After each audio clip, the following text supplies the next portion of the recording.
Պաստորն ու մշակը։ Նորվեգական հեքիաթ։ Եղելը չի եղել։ Վեստլանում մի շատ հարուստ պաստոր է եղել։ Նա քաղաքում մեծ սպանդոկ է ունեցել, իսկ հովտում դաստակերտ։ Բայց այդ ամբողջ հարստության հետ միասին պաստորն այնքան ժլատ է եղել, որ բոլորին զզվեցրել է, աշխատողներին սովատանջ է արել,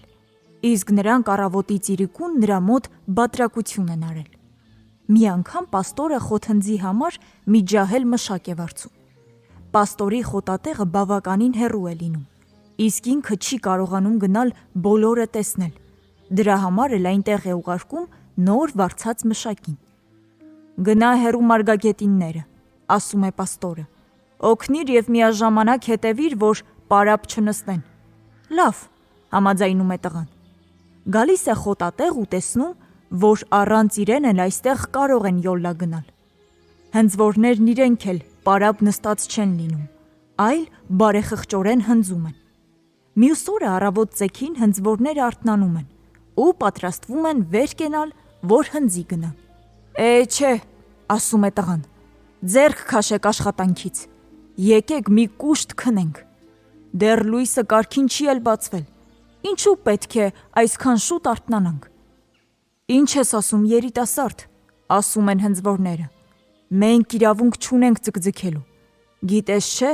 թե ինչ ժլատ է մեր պաստորը, կգա կտեսնի, որ մենք չենք աշխատում, կկատաղի ու մեզ սոված կկոտորի։ Ոչինչ, ասում է տղան, ես նրա բերանը կփակեմ, հույսներդ դրեք ինձ վրա, իսկ ես կօգնեմ և ձեզ և ինձ, որ դուրս գանք այս ստրկությունից։ Հնձվորները ուրախանում են, քնում են մինչև նախաճաշ և հետո էլ ամբողջ օրը իրենց համար դանդաղ աշխատում, երգում, ինչպես ժողովուրդն է սիրում ու պարում։ Երեկոյան տղան գալիս է քաղաք,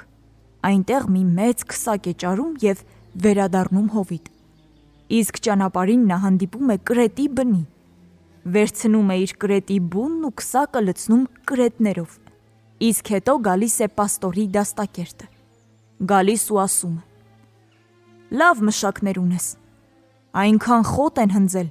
որ երկար ժամանակ բավական է, ամեն մեկը 2 մարդու գործ է արել։ Դե ուրեմն կեցցեք դուք, ուրախանում է պաստորը, իսկ հետո մշակն իբր պատահաբար ասում է. Ես քիչ առաջ մի քսակ գտա, գնում էի կամրջով, մեկ էլ տեսնեմ քսակ է ընկած, մեջն էլ լիքը փող, արծաթե դալլերներ ու շիլինգներ։ Դե իհարկե ես վերցրի քսակը, ոչ պետք է իզուր ընկած մնար։ Պաստորի աչքերը փայլատակում են։ Իմ քսակն է, բղավում է նա։ Ինչ արած, քոնն է, թող քոնը լինի, իբր համաձայնում է մշակը, բայց տես, եթե ազնվորեն ու խղճի մտոք, դա քոնը չէ,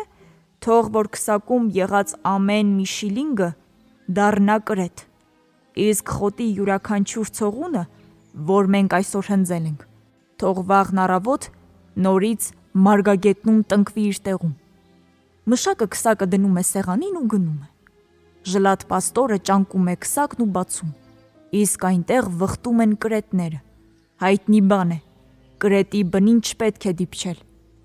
Պաստորը չի հասցնում քսակի բերանը փակել, այնտեղից դուրս են թռչում կրետները, պտտվում են պաստորի շուրջը, դզում ու խայթում նրան։ Նա հազիվ է կարողանում ազատվել։ Այ քեզ խաբեբա, մտածում է պաստորը մշակի մասին,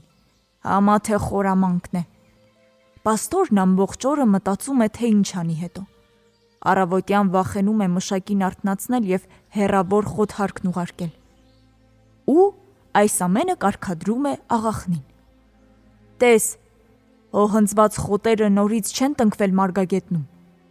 Աղախինը խոթհարք է հասնում դեռ լույսը չբացված, սպասում է մինչև արևը ծագում է, նայում է, տեսնում, արևի հետ մարգագետնում բարձրանում են նաև իրիկնացողին պառկած խոտերը, ասես ամենևին հունձ չի եղել։ Աղջիկն ամբողջ ուժով ետ է վազում պաստորի մոտ ու ասում նրան. Գնացի մարգագետին ու տեսա, որ հնձված խոտերը նորից բարձրացան, և հիմա մարգագետինը էլի առաջվա պես կանաչ է, ասես այնտեղ երբեք գերանդի չի էլ կպել։ Եվ այսպես մշակը պատժում է ժլատ պաստորին։